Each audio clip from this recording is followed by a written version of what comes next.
I'm Tina K. Bernard. I'll be your host today, and I'm joined by Chenaara Edghill-Peart. I'm a communications and marketing lead at Leadership Trust, as well as being a bit of a wannabe Oprah in my spare time, hence why I was more than happy to take on the job of hosting these events. Leadership Trust is a trusted partner for people who want fulfilling and effective organisations through experiential leadership development. We're based in Ross-on-Wye, which is a picturesque location in the south of England, and have been operating for over 45 years, helping hundreds of organisations across the world. Women in Leadership, this particular series that you've joined today, is a series of talks exploring leadership myths, which perhaps act as barriers to many who want to take on leadership roles. It also celebrates and investigates many different facets to leadership in a way that will hopefully inspire and educate us all. Our guest today, as I've already mentioned, is Chenaara Edghill-Peart. Chenaara spent 10 years in the legal profession, first qualifying as a barrister before working directly for multinational companies and startups on compliance and anti-bribery matters. She is now the founder and head directress of Peart Montessori School, which is based in Hertfordshire. It provides authentic Montessori setting for children aged 2.5 to 6 years old. Welcome, Chenaara. Hi, it's so great to be here. Thank you so much for inviting me. I'm so excited to have you here today.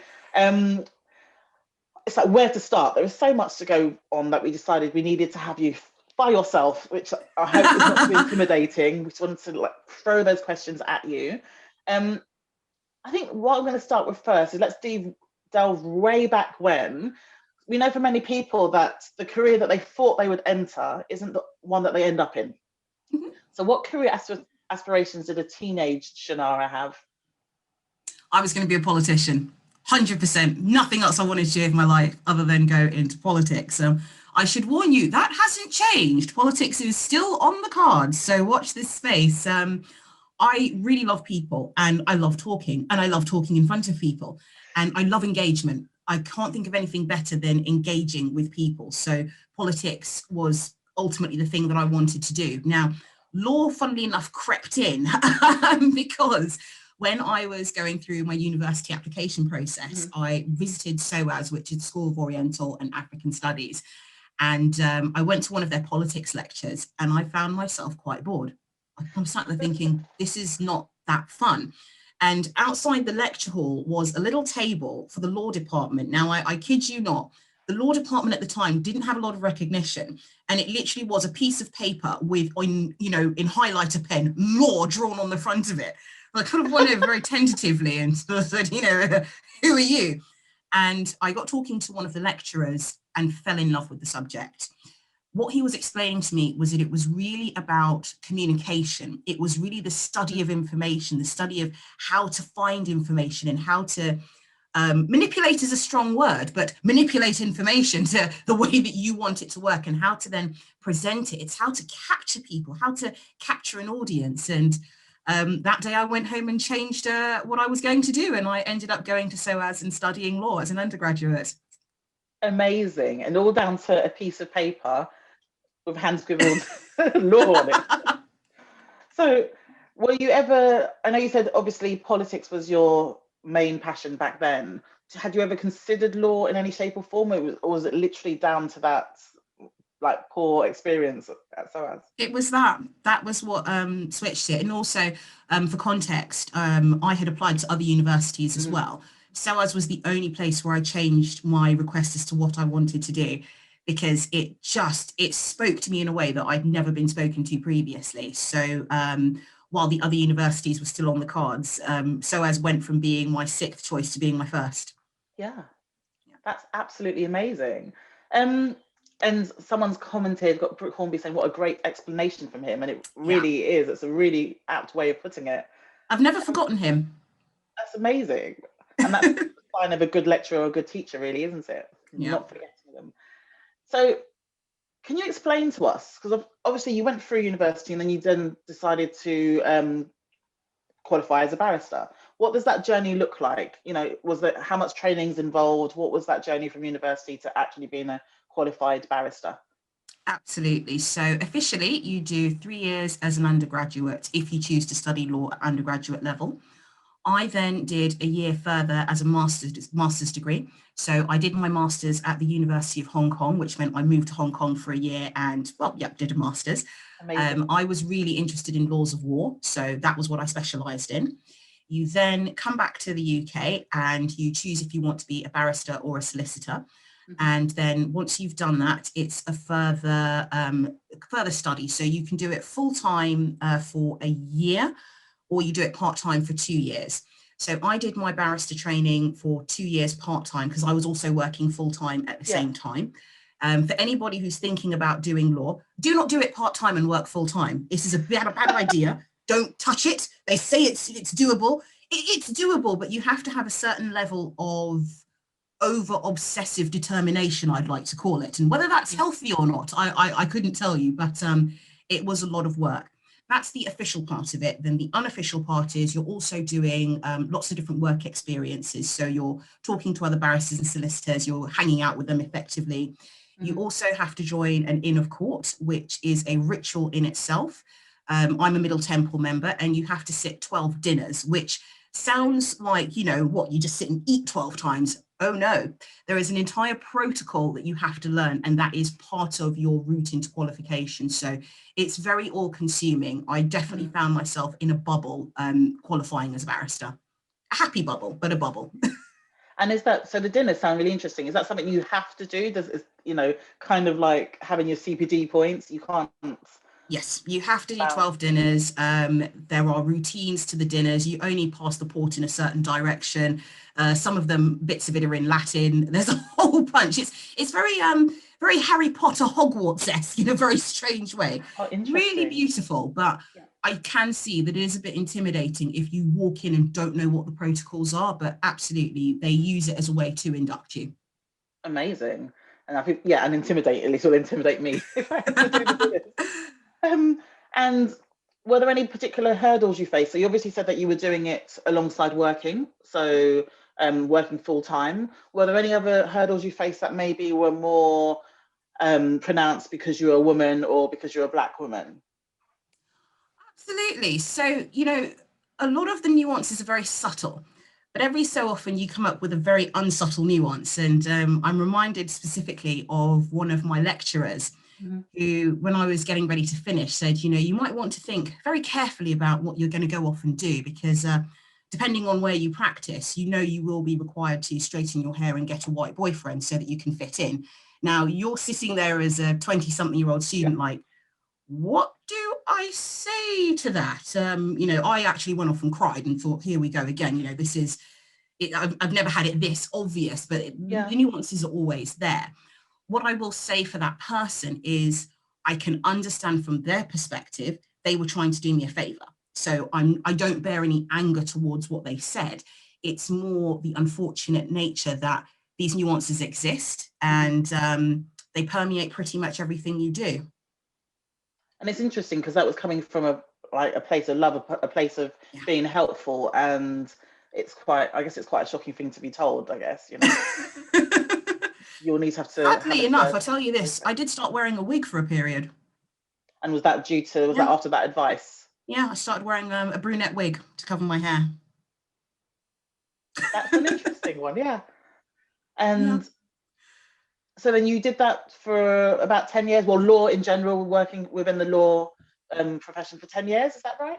Absolutely. So, you know, full credit to myself here. I never wanted to do the traditional law path. You know, people, when you, especially when you qualify as a barrister, it's, you're going into criminal, you're going into commercial, and I was interested in laws of war. So I always really wanted to work in a post-conflict region, which there is no pathway for that. It's you know, very, very unusual, and found myself working for an oil company. And I remember when I went to interview for them, they said to me, you know, when they gave me the role, you were the least experienced and the least qualified person, but your enthusiasm, we just thought you're going to be great in the office every day. And that's how I got the role. And the carrot they dangled in front of me, because this company were operating in Iraq, they said, you never know, we might send you to Iraq. 9 months later, I find myself on an oil rig in Iraq. Like, this is amazing. So, you know, in terms of leadership and in terms of personal development, I'd always say to people, even if the thing you want to do is really unusual, if you want it, you will find a way to do it. such great advice, and I think you're right. You know, there's nothing, if you'd said to people 10 years ago or, you know, 20 years ago that your ideal job is to be working from home, doing whatever, you wouldn't see it. But now we're all getting the opportunity to do that, or to, I don't know, be a Instagram influencer. What are you talking about? But, you know, if you keep at it and there's a will and there's a way, you'll find your path. So that's Absolutely. so exciting. So you did an oil rig in Iraq. Yes, oil rigs. It was interesting times. You know, you kind of say to your friends at law school, you know, what are you guys doing? And they're like, you know, I'm in chambers. And I'm like, I'm on an oil rig.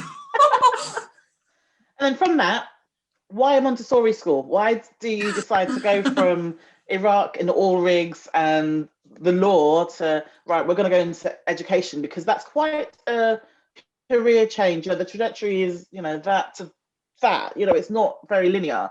Why that particular path? Good question. A lot of things happened at the same time. So I've been familiar with Montessori my entire life. My mum was a Montessori teacher. I went to a Montessori school. I love education and I love children. And initially I'd been thinking about what I wanted to do with law. There came a point where I'd kind of done the things that I wanted to do. And there were other things I could do, but I didn't feel a particularly strong pull to want to do them. It then became mixed in with thoughts about, well, you know, if at some point you have your own family, is the life that you're leading within the law at the moment the life that you maybe want to lead if you have a family? So initially it actually started off as, well, I think I'll take a Montessori course and maybe, you know, when I'm off on mat leave or something, I'll be able to do some Montessori with the children. And I totally fell for it. I did not start off saying I was going to open a Montessori school, not by a long shot. It was almost like falling down a rabbit hole. But I do think ultimately it appealed to the same things that I talked about earlier. It's that level of communication, it's that care, it's that interpretation, it's that presentation. So I'd say it was definitely the same skill set that appealed to me, just in a very different career area. That's amazing.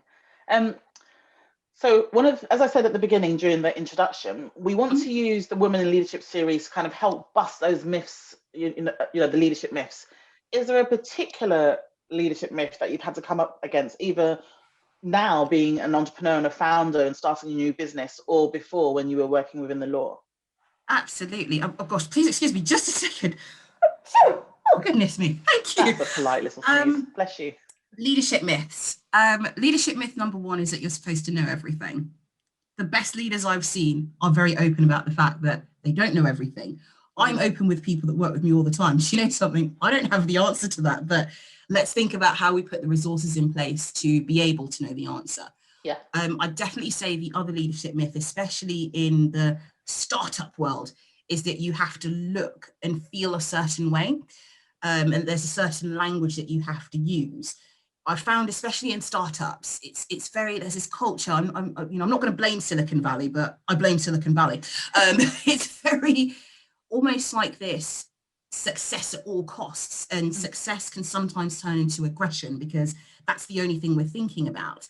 And actually, leadership can be something as simple as saying to your staff member, "How are you? Yeah. Don't worry about the success. Are you okay? Are you all right? Are you having a fulfilling experience?" So I definitely say, whatever you are, don't think that you're not a leader because you don't match this vision that's been put out there. Because to be honest, having been in these startups, those visions don't work. That's amazing. And yeah, it's so apt. We've all had those moments where you don't believe in yourself because you're not what, your idol or whoever you aspire to become to looks like or thinks like. So I think that's very poignant. Do you have any others? Or I'll move on. What would I say?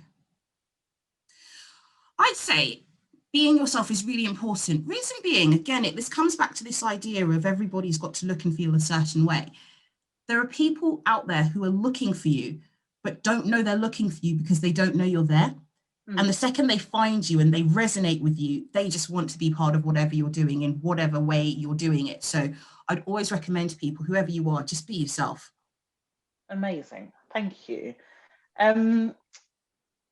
So what advice would you give to people who, like you, has moved from a more corporate traditional world, away from the 9 to 5s and decided to run their own business, their own organization? Was there anything that, you know, you kind of stumbled with, and, you know, you help people learn from your mistakes or from your own challenges? Absolutely. So I'd say, first of all, go through a grieving process. I think sometimes when we leave something, especially if we're saying, right, I'm going to go off and do my own business, and you have this moment where you really need to accept that you're no longer the thing that you were previously. And I think people try to skip this and they almost get a bit lost. I think, well, I'm not really either one of those things. So I think it's very helpful and very healthy to grieve, for want of better word, for the thing that you no longer are, because it frees up a lot of room for you to be welcoming of the thing that you're going to be. I'd say, second of all, definitely invest in training. If there's something that you're not sure about or that you want to learn, now is a great time to invest in doing it. So as an example, I'm doing a course with the Montessori partnership. You know, I know Montessori, but I don't have the depth. So, you know, why not use this time to invest in it? As we'll discuss later, obviously, I've been on one of the Leadership Trust courses. Why not invest in your own leadership? Don't assume that you are supposed to know everything. And I'd say get a really supportive group of people around you. It works absolute wonders, because ultimately not everyone's going to understand why you've left your settled career to go and do something that may or may not work. So having people around you who are doing it or who have experienced it is extremely helpful. Amazing.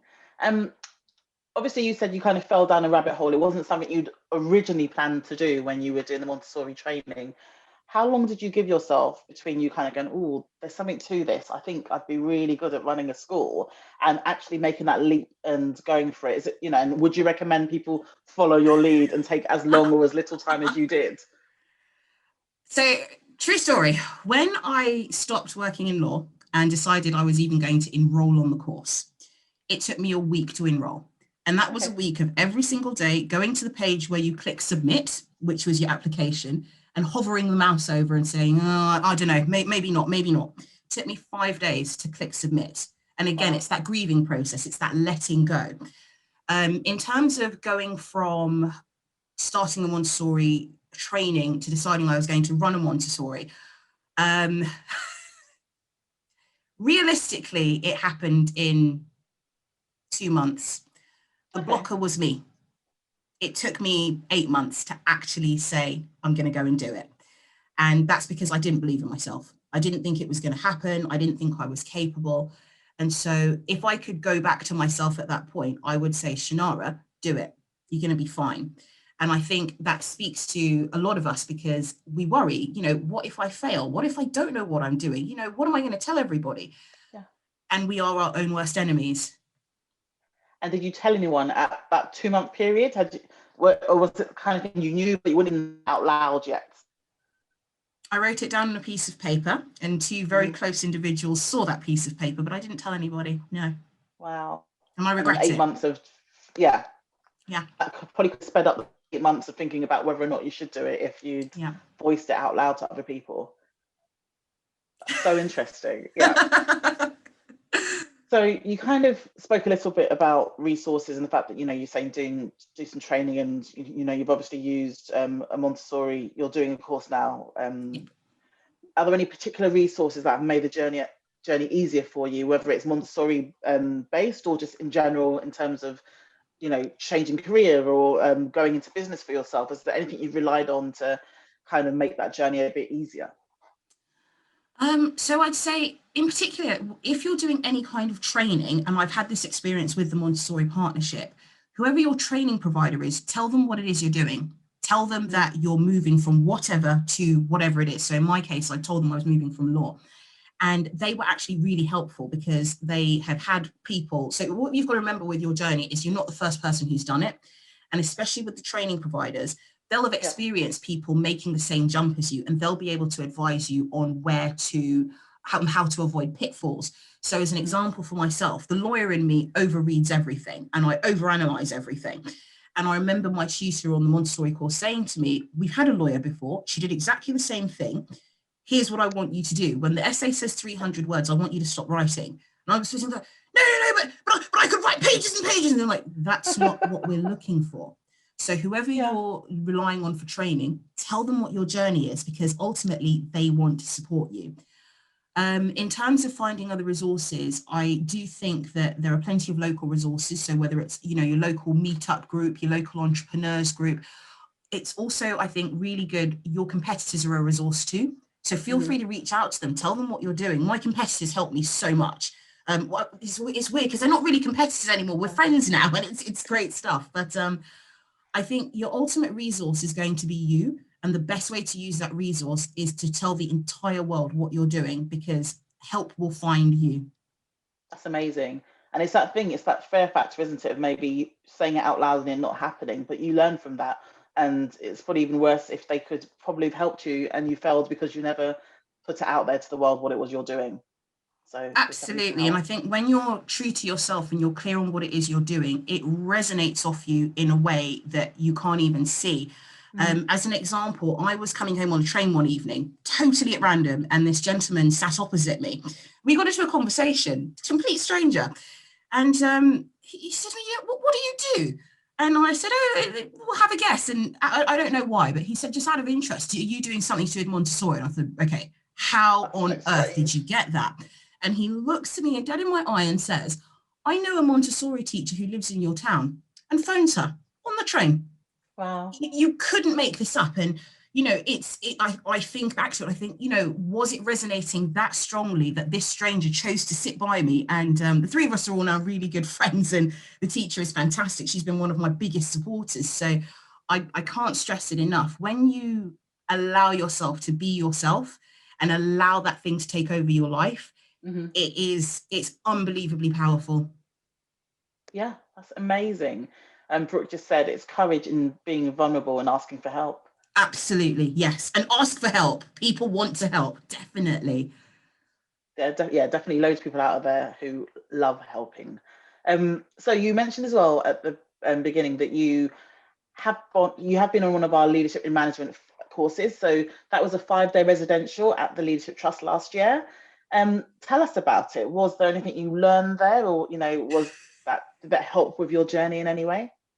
Absolutely. And just as a caveat, I can see there are a couple of course facilitators. I think my course facilitator's on the call as well. So I'm actually quite glad to share this. So there's a bit of a rule of Leadership Trust that we don't tell people what happened in the 5 days. So I'm not going to tell you what happened in the 5 days, but I would love to share with you what happened in the 24 hours after I left, because that's where I saw the impact. So I left Ross-on-Wye, which is gorgeous, by the way, absolutely love it.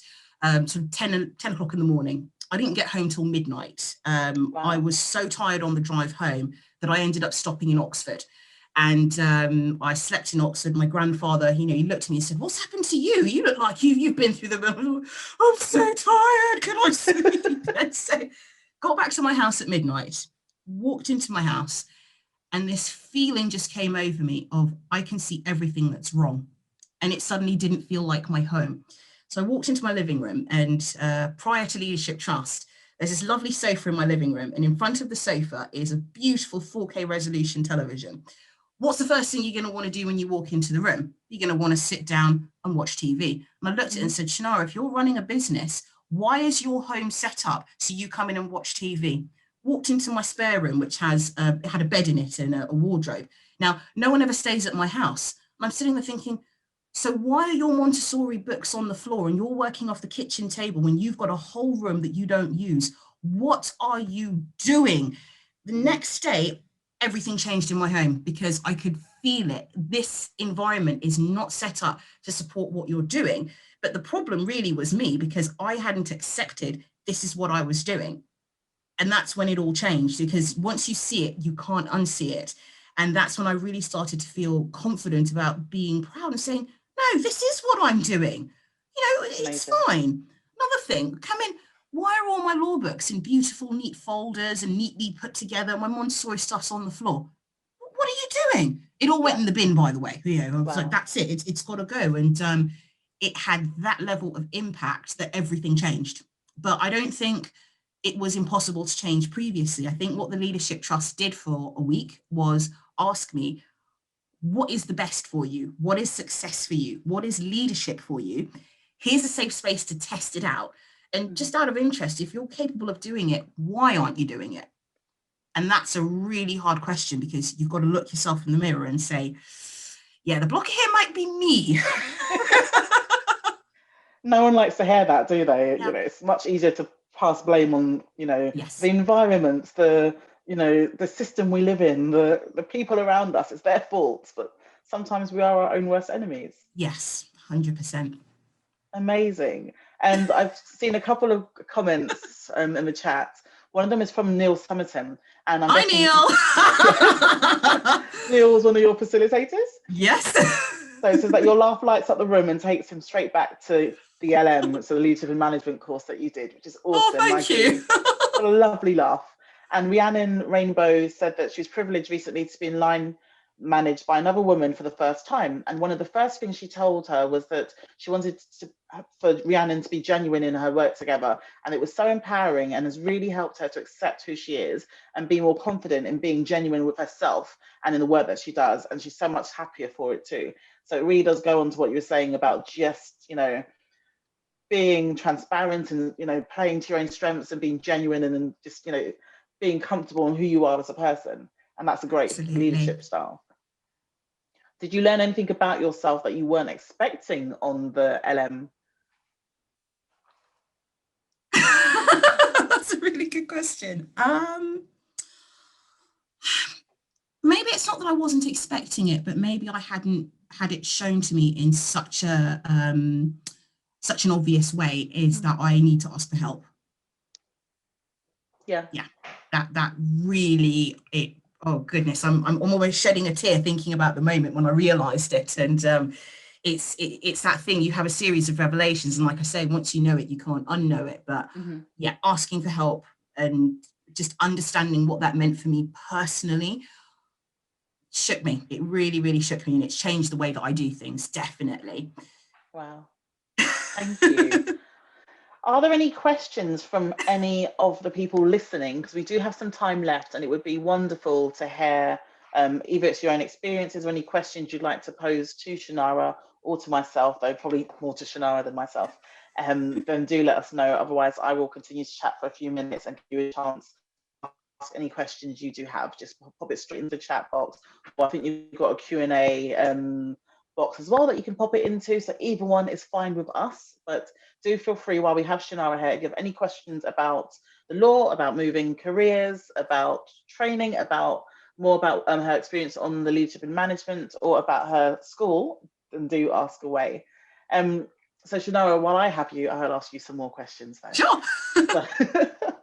So where are you now with Peart? Where are you now with opening your school? Is it open? Is it opening soon? What are we doing?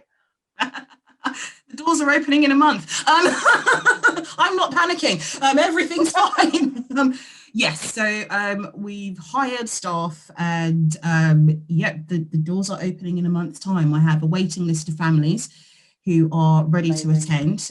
Maybe just a point about being your authentic self. When I first started advertising, last September it would have been, I was very clear with my audience. Like I said, look, I'm planning to open this Montessori school. I don't have a building, I don't have any staff, and I don't have any funding, but I am planning to do this thing. And I kid you not, people started to follow, and people put their names down, people registered their children, and they've been with me ever since.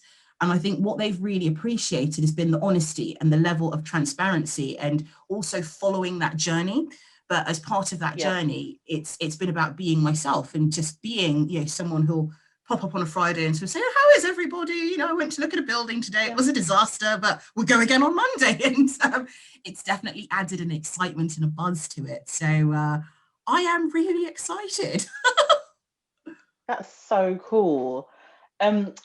We have a question from Vicky. Vicky Howe asks, well, first she says that she loves your energy, Chenaara. Oh, thank you. What was stopping you? What was stopping you from making the change from lawyer to Montessori? What was that blocker before you kind of had that moment? So I'm not blaming the legal profession, but I think with a lot of these professions and these professional titles, you buy into a prestige and a lifestyle. You get to walk into a room and say, I'm a lawyer, I work for whoever, and it carries some kind of weight. And the rest of the people you work with, they're pushing you to be more of that thing and saying, okay, well, you're this level, maybe you need to get to this level and your life is going to be perfect. And so the barrier becomes deciding to move away from that. And in that space, you're not necessarily going to be supported, but it's hard. You buy into a lifestyle. And so, you know, as an example, when I left, I was very clear that, you know, certain things were going to have to change for me. Financially, things had to change for me. And I recall going through this process of handing back my Arsenal season ticket. That went. Cutting off the Netflix, the Virgin Media package went, and it all felt very, you know, do I want to give up this prestige? Do I want to give up this lifestyle? But I tell you, when you leave, whatever it is, by the way, because as I say, it's not just the legal profession, and you find that something else, that thing that keeps you up every night, that thing that keeps you motivated, that gets you angry, that gets you anxious, it is the most fulfilling thing ever. And sometimes we just have to say goodbye to things. That's amazing. Thanks for the honesty in that answer as well. We have Nikki Young, who's said that she wants to leave the law and is currently a solicitor. She's unhappy because I'm unhappy, but have no idea what to do or where to start looking for alternative careers. Do you have any advice? Absolutely. So I would start by asking yourself, in your course of being a solicitor, what are the key things that you enjoy doing? Is it talking to people? Is it drafting documents? Is it finding information? I would look at the actual thing that you like doing and use that as a springboard to think, well, actually, I want to do something else. I'd also say that law is one of those interesting backgrounds where you're half trained to do a lot of other things. It's a very short hop from law to economics, to you know, to policy making, to it's a short hop to anything, because the law it's like an octopus or maybe a squid of some kind. Its tentacles just get into everything. Yeah. So I would start with, what do you enjoy doing in your day-to-day? And if the answer is, I don't actually enjoy anything, I can't stress enough, stop. Take a week off, take 2 weeks off, ask to, you know, do some kind of extended leave, whatever it is, just stop. And once you have that silence and once you're not in that space, I promise it'll find you. Amazing. Thank you. And I think yeah, that's very apt.